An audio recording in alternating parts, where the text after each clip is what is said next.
It's the bye week for Penn State football, but the Blue White Breakdown podcast just won't quit, even with the Lions off this week. Bob Flounders here with Dave Jones. We're going to talk, obviously, Dave, we're going to talk a little bit about the Iowa game because I just think that Penn State fans are still probably a little annoyed about that result. But we also want to big picture it. And, you know, we're at the bye. They have a challenging 6-game schedule left that who knows how it could play out. We'll talk a little bit about Sean Clifford, but let's just start, Dave, with how you're doing. And kind of, I know you have some thoughts about what transpired in Iowa City. It was I think I need to explain. I meant to explain this before the game, but I never did, that I was not in Iowa City for this game, which is only like the third game I've ever missed, not including COVID, which was a whole different situation. But this was COVID related. My wife works at Penn Hospitals in Philadelphia. She hadn't gotten her booster yet, and she had her first shot in January. So she was like at the 8-month threshold. And when I was asked back in June how I felt about certain trips, I said, well, if there's one that maybe I shouldn't do, it's Iowa, because I'm not sure if she's going to have her booster yet. And it turned out she got her booster. So I could have gone, but I didn't know that in June. So that's why I wasn't there. First thing I want to ask you, and I haven't asked you yet, is what did you think of the crowd? Yeah. Didn't that from TV? It reminded me of West Virginia in the old days, in Mountaineer Field, just kind of nasty and not what you expect of an Iowa crowd. Usually, I've been to Iowa a lot of time, and it's more like Nebraska. It's nice, friendly country people who are good hosts, and this did not sound like that at all. Did it sound like that in the press box? It didn't, and I think I have. I can explain part of the reason why they were extraordinary. Well, it's not a fast-paced offense, man. No, but Dave, let me just say this. So this is why I'm laughing. I was talking to some people out in Iowa, and I think I have this right. This is the first alcohol. Is it alcohol? Yeah, alcohol sales, 2 at a time. Greg Pickle, who used to work at PennLive, was in the press box next to me, and he was talking because he went out to the stadium and he was doing some video work for Blue White Illustrated. I think he wanted to get some tape of the Children's Hospital and the Wave. So he was moving around the stadium. He said at one point he noticed at the beer stand, people were you're allowed to get them 2 at a time. And the line was so long, people would buy 2 and they would get back in line to get 2 more. And it was just like a gigantic circle. All right. Well, they were fired up maybe a little bit more than normal Iowa fans. But I don't know if the Penn State fans were aware of that, but they were taking advantage of the new alcohol policy at Kinnick State. All right. Well, then that makes me feel better about Iowans, because you and I both know that if they had alcohol sales at Penn State, the same damn thing would happen. It was funny. All right. Well, that does explain a lot. I did hear that yesterday from somebody who was there. So now they were getting after it, Dave. They were getting after it. It sounded like, I mean, there was a bar. This was way before your time. And I was riding back with our old sports editor, Nick Horvath, and Ronnie Christ. And it's like 1991. I think it was my first year seriously on the beat. And there was this place it was like 11:15, almost home. But if anyone knows our old sports editor, Nick Horvath, he could have appetite at any point. And I wanted to kill him, but I'm in no position. I've only been in no position in a year and a half, and I want to kill him for stopping. But he tells Ronnie to stop at this place, and it's almost to the 322 entrance, but not quite on 11:15. And the bars were just getting out at this place, and we walked in, and it was like the bar from Star Wars. And we sat down, and that was the noise. I was like, that was the noise I was hearing from that Iowa crowd. And I was like, Nick, I looked across at him and I said, we got to get out of here. And he goes, Okay. Yeah. And we got up and left. It was an electric atmosphere. And I would say this, watching how the game played out, if I was going to award game balls to the Iowa side, the kicker, the punter for Iowa would get my first game ball. The crowd, the entire crowd would get my second game ball, and that Iowa secondary would get my third game ball. They intercepted 4 passes. Anytime there was a jump ball in the air, man, those guys tracked that ball. Wait a minute. You've got it all wrong. I mean, don't have it all wrong. The first game ball goes to one man and one man only. The man who knocked Sean Clifford out of the game, Jack Campbell. Yeah. Because if that doesn't happen, none of the rest happens. And you got to admit I'm right. You just forgot. But Dave, I said the way the game played out. So what I'm saying is when it's 17-3, the only way they were going to get back in that game, even with Ta'Quan Roberson in it, was the guys that I listed. Now, yeah, you're right about Campbell. Watching that hit over and over, Sean struggled to get up. He's taken some shots all year, but I did not feel as he got up and on his feet, I just never got the sense that was going to be the hit.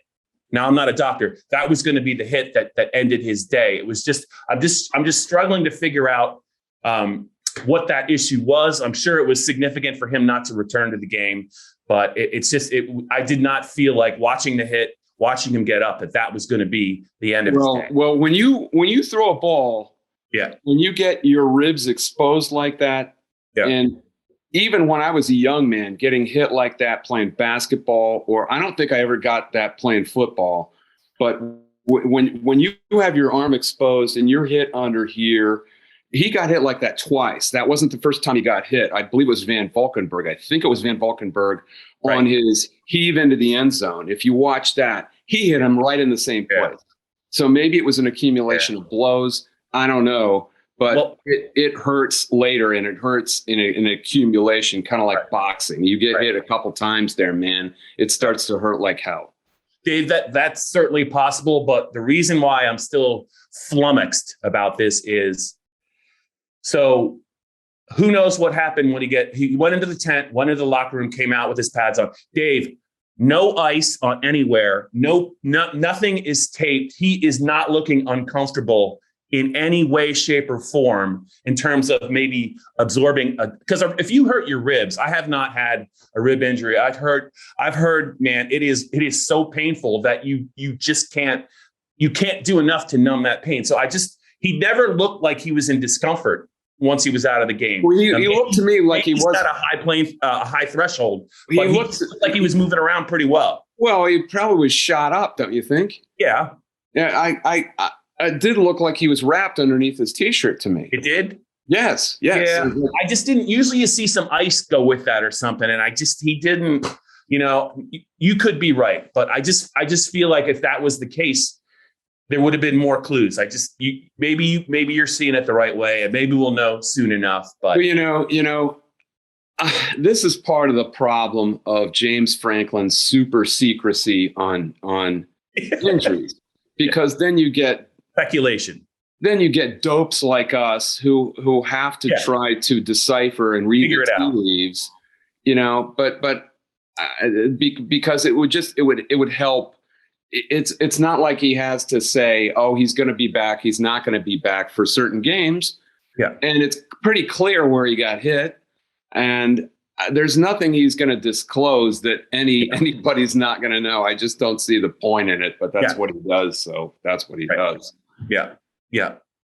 What else struck you about that Iowa game? I know you have some thoughts, and I know you that Penn State absolutely wins that game if Clifford is not knocked out. I mean, I picked Iowa specifically because I thought Clifford might do the thing that he did on the very first possession, which was force a throw that he didn't need to throw, because he's just a little more flamboyant than Spencer Petras. And I thought Spencer Petras, whatever you want to say about him, and you're not a fan, I know. But sometimes when you have a kid who is more amenable to being a game manager, it's a good thing in a game like that. And I thought he was much more amenable to that role than maybe Sean Clifford was. But to Sean Clifford's credit, he shook that off. He got some help from his defense, who saved him. They did. Yeah, he did. Right there. And he got right back on his feet and played a great next 20 minutes or whatever it was. And Mike Yurcich had that defense figured out. They were making them play in big space, and they didn't have any answers with their first four. You know, people are on Penn State's offensive line. Hey, at that point in the game, they were blocking that basic four very easily. Mm-hmm. There was no answer for Phil Parker other than to run an extra blitzer at him, which is what they did, and which ultimately got Clifford out of the game. If they don't get Clifford out of the game, I think that's a 2 or 3 touchdown game, possibly. Yeah. Yes. And Dave, sometimes, you know, I heard a little feedback, not deserved, about, you know, Sean could have came back. Like, fans, listen, man, Sean Clifford is a tough guy. He is a tough guy. Since he started at Penn State, you go back to that 2019 season when they ran him like 160 times. Yeah, he had to leave the Ohio State game. He didn't play against Rutgers. He was never the same from an injury. But the amount of punishment that kid can take and keep getting up, the fact that he couldn't play tells me that it was absolutely a significant injury, and there was no chance. He might have just been ruled out by the doctors. But what I'm getting at, Dave, is I just wish he doesn't always have to be that tough. You look at all the unnecessary hits he's taken over his career, holding onto the ball, waiting for the last second for a play to come open. I would say even on that play that when Campbell hit him, you know, Campbell had a nice running start to get at Clifford. He was pretty far back in the pocket, and Sean clearly, I think, saw him coming. He held onto the ball to the last possible second, I thought. And to your point, where there were situations where Petrus, the minute he felt pressure, especially early in the game, he threw it into the stands, lived to play another day. I just think that sometimes Sean's greatest strength in terms of toughness, holding onto the ball, try and make a play, you know, over the time that he's been the quarterback, I think it's been like a war of attrition, and I think it got him this time. Yeah, and if you have to try to speculate, which we do, right, because we don't know. Right. I would guess maybe they suspected a cracked rib, or they didn't know, but they thought maybe. They shot him up and waited until they get an MRI, because you can't do it. I don't think you can do it with an MRI in the stadium. You don't know what's in there. So discretion being the better part of valor, they held him out. That's the problem, is that he's kind of a swashbuckler. You know, he's the gunslinger, wants to be Brett Favre. Well, there's a price to be paid for being Brett Favre. And that's it wasn't just Sean Clifford who had to pay it. It was Penn State. Yeah. That's what I was talking about before the game. And that hit, you're talking about a 6'5", 250-pound guy. That kid's going to be Jack Lambert in the NFL, isn't he? And he's like a redshirt sophomore. He's a good player. I think he absolutely is an NFL player. And he's got a wingspan of like a 7'5" guy. Like he made some plays in last year's game. He is a guy that can play the run or the pass because of he's an athletic big man who can move. You know, he's not quite as tall, but I was in the press box. I was like, you know, it's a little like Ted Hendricks, the Mad Stork, who was like 6'8", and he was a stand-up outside linebacker. But that's the body type you're talking about.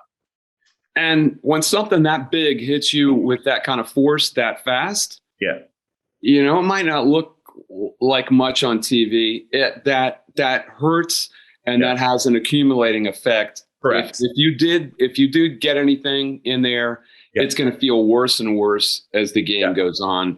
Yeah. Maybe he thought he could go back to the locker room and then strap it on and get back at it, and they stopped him, or he couldn't breathe. Who knows what happened in there? Right. It's not just the initial hit that he lands on you. You know what I mean? It's like You hit the ground. There's the force of it. You hit the ground, and then he falls on top of you. Right. So it's actually almost two different hits. It always is two different hits, and you also have the threat of a concussion, which I'm not sure he did on that hit. But when you hit the ground, then your head does that, and that's how you get. You don't have to be hit in the head to get concussive symptoms. So anyway, all anyone is wondering is when he's going to be back, because Ta'Quan Roberson clearly was not ready for that moment. We feared it. I've been saying all year, Clifford cannot get hurt because they don't have Will Levis back there anymore. And what I wrote after the game is this game is really all about the transfer portal and where we are with the way kids can transfer. And I applaud it. I like the rule. I like their mobility. I like that they have the ability to go and play where they can play. But nobody transfers to be a backup anymore. Mm-hmm. And I used the case of Anthony Russo from Temple, who I think thought he could start at Michigan State.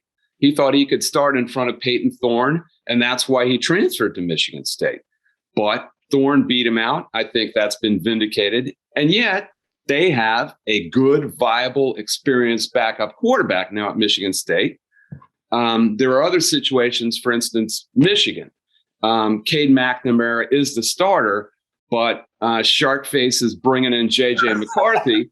That's Jim Harbaugh, right? Yep. He's bringing in J.J. McCarthy, and rightly so. And Josh Gaddis, they're bringing him in and getting him run the best they can because he's really talented, and they might need him down the road. There are several cases where people either got really good freshmen or they got people out of the transfer portal, and Penn State did neither, and now they're really paying for it. Because to me, Ta'Quan Roberson, God bless him, he was put in a really tough situation. Right. But he's more of a number 3 quarterback, man. He just is, because he cannot throw the ball accurately at this point. There's also the problem you have was it's been decades since number 2s or number 3s got any reps with the first team, with the ones. It just doesn't happen. It's not deemed efficient time maintenance and practice. When they used to be able to practice forever, they can't do that anymore. They haven't been able to do that for a long time. So you practice your ones with the ones, and that's that. So he hasn't even practiced with these guys. He's expected to meld in. It's a situation where the sound is deafening. Yes. He's got to run he's got to run a read option offense with a shotgun. It's not like he can go under center. I mean, if he was Thomas Lott or something in the old days, maybe they could run triple option and he could go under center. But he has been trained in the shotgun, and that's what he knows. You couldn't put him under center. There was really no answer to that situation in the din of Kinnick, was there? I mean, I don't know. I don't know what they do. Yeah, and as bad as it went for Penn State's offense, 3 points with him running the show, a lot of empty possessions. Had Penn State's tight ends held on to some passes, it could have changed some things in terms of field position at the very least. The crowd noise was, you are right, the crowd noise was deafening, and that punter had Penn State backed up.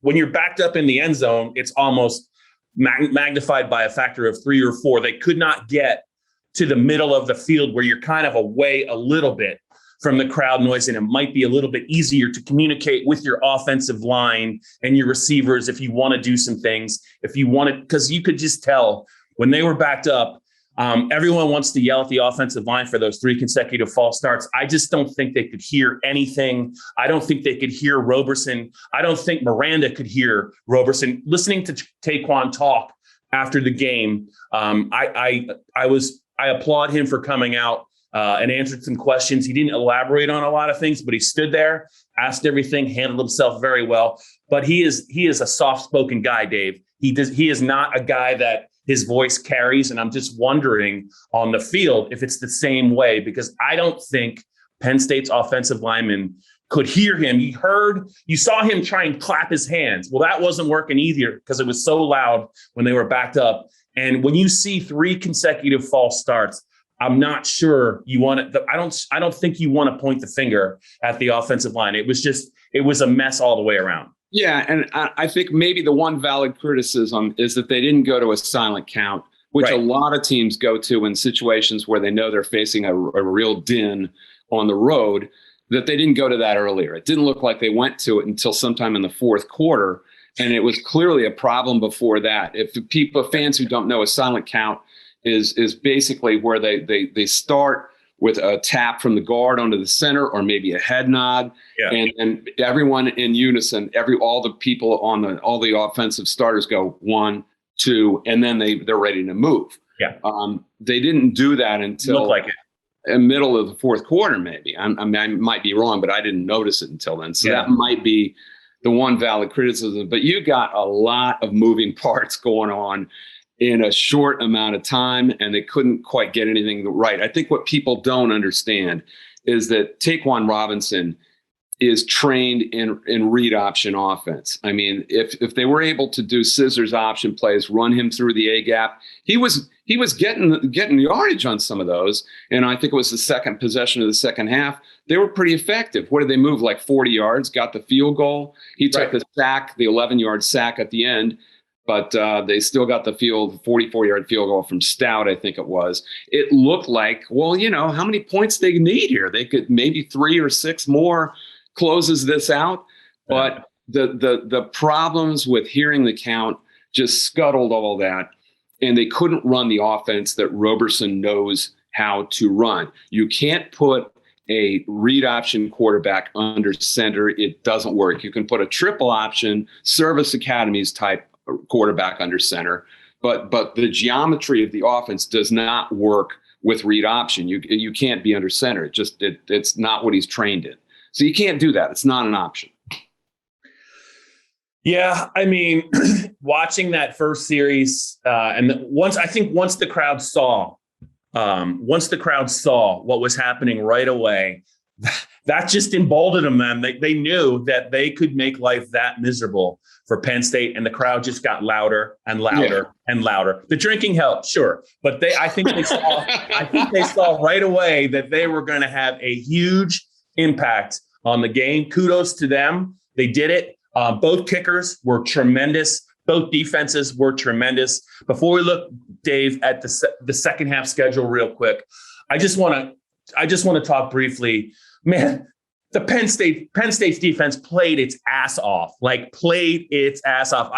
said a couple of times on this Blue White Breakdown podcast, this is the closest thing I have seen to the 2005 defense. And I'm telling you, Dave, with the talent they have on this defense, they are right there. They played a winning game. Jordan Stout was great. It's unfortunate that I was able to scheme up that big pass play at the end of the, with 6 minutes to go. It was a brilliant design. Petras had enough time. He made a great throw. But I was thinking at that time, I don't know that I was going to be able to drive the ball right. on this defense. I didn't know. And that's the thing about station-to-station offenses, where you see the same thing. You're thinking, Petras can't do anything. But then they come up with a scheme play. And you don't expect it, because you've seen possession upon possession of the same thing. And then all of a sudden, Nico Reganey is wide open with a blown coverage.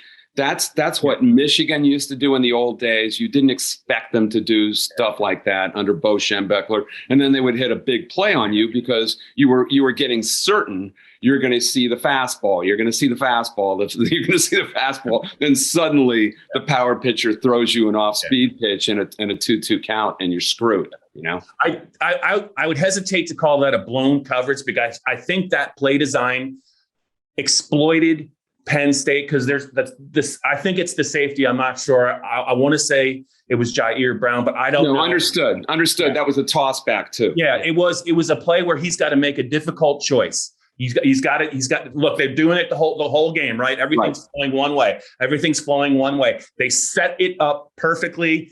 And having said all that, Curtis Jacobs, who is going to be a star at Penn State now too, you could see that, almost ran that play down from the line of scrimmage. How fast was he in this game? He clearly is comfortable now at that strong side linebacker position. Iowa never had an answer for him. This defense now has another player, Dave, to mess things up for an offense. I think this Penn State defense it was better than I would say it even played better or close to the Wisconsin game. It was that tremendous of an effort.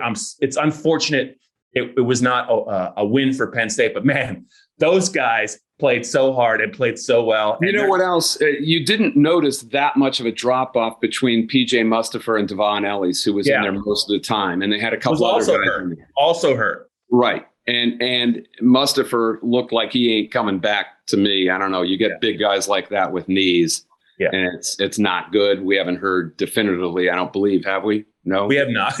We have not. But everything looked like that ain't good. But Devon Ellis was terrific. I mean, he played really well. So they've got depth at a lot of positions, especially that secondary. It's a really good defense. I just feel like Penn State fans have to be frustrated.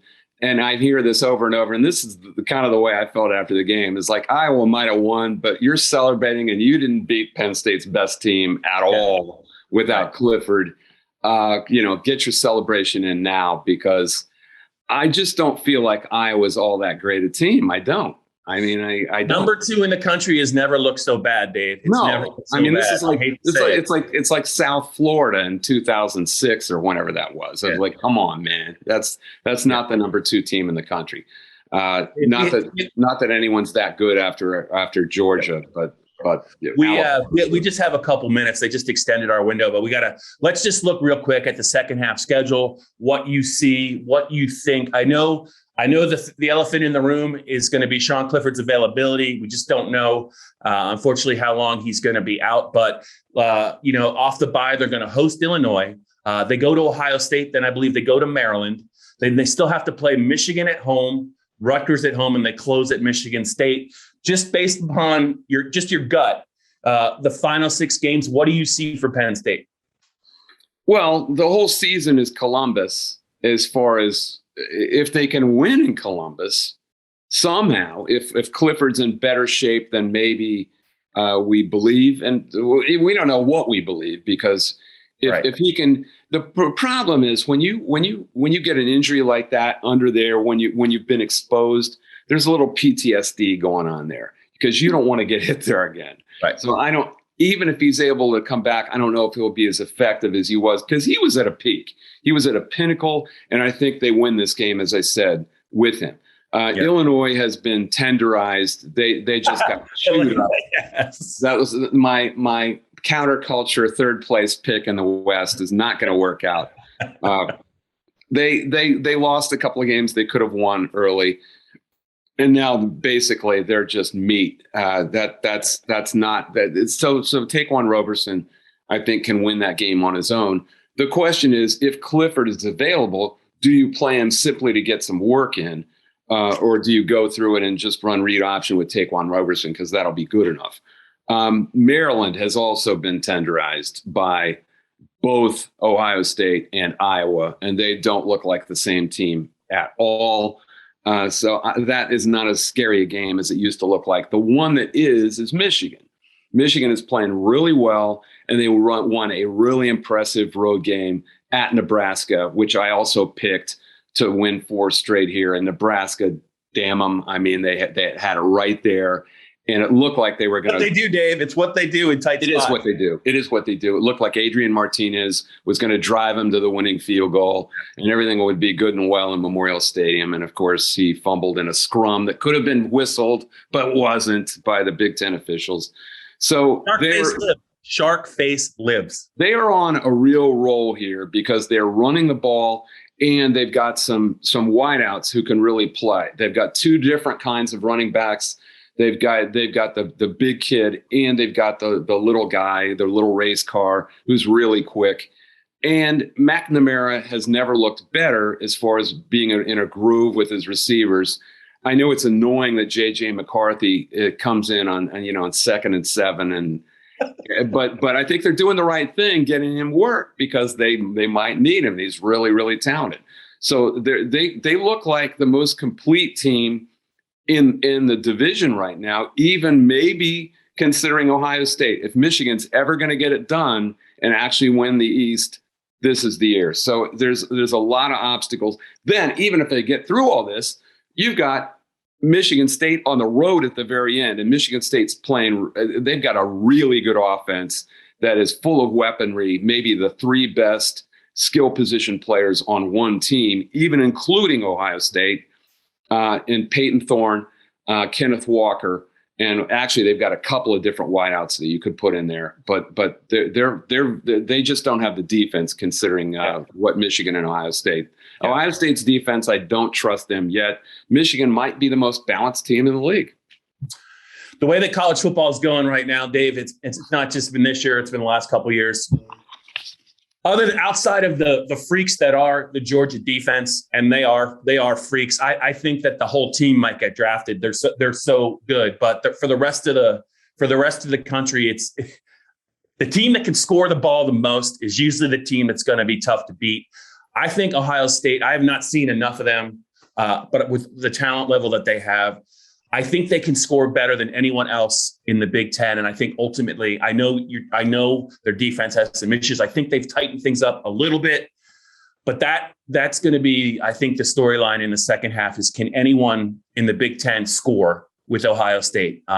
Maybe I'm wrong, but that's a tough with that Henderson kid now at running back. The quarterback's got, they have a great offensive line. The quarterback's got a lot of weapons. He's a talented kid too. I just think that it's just even if Sean Clifford's ready for that game, and as good as I just talked about Penn State's defense, I just think that, man, you just got to play a perfect game almost against that Penn. You could have if Clifford had gotten through this game and they win by 2 touchdowns, then at least you figure, well, Penn State's got enough weaponry that they can score on Ohio State, because Ohio State's back seven still has some issues.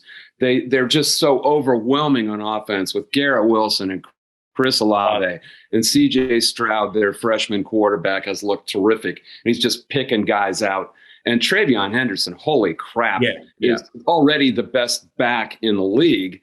They've just got such weaponry that even Penn State's defense. Yeah.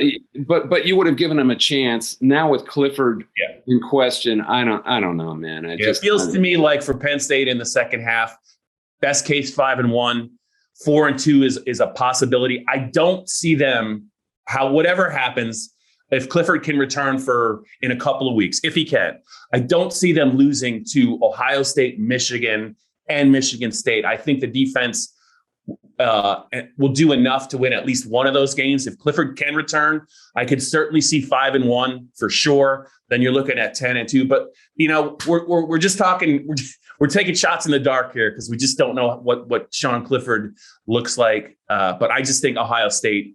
You knew that they were going to get a little bit better after what happened in the Oregon game. I think they're there, but I have not seen enough of them. Especially I'm not convinced about their defense, because who did they play? They played Akron, Rutgers, and Maryland. Yeah, those are not high-powered offenses that are going to challenge that defense. So they're not going to face any high-powered offenses, though. Well, what I was saying was that Michigan State is. Michigan State's a really good offense, man. Okay. Yeah, and they're but they get them at home. It's. I don't know. And Michigan State in no way, shape, or form can stop them. That's the problem.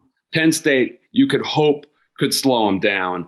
And then Penn State was the team, I think, that could get them. And maybe Michigan. Maybe Michigan at the end of the year. Maybe this is Michigan's year.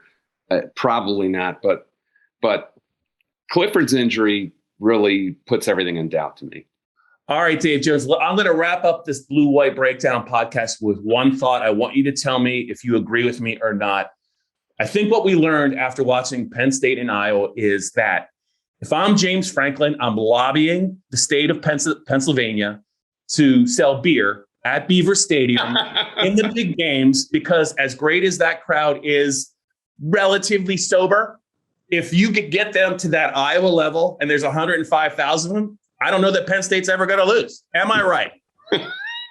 You just want beer in the press box. I think that's what you want. That is the correct answer. I thought I Kobayashi Maru'd you and gave you a scenario that you were never going to get to. The right answer. And the right answer is I just want to be able to drink beer in the press box. You nailed it. That's it for this edition of the Blue White Breakdown. We're only going to do one this week. It's the bye week. I'm Bob Flounders. He's David Jones. You guys enjoy the rest of your bye week. We'll talk to you next week.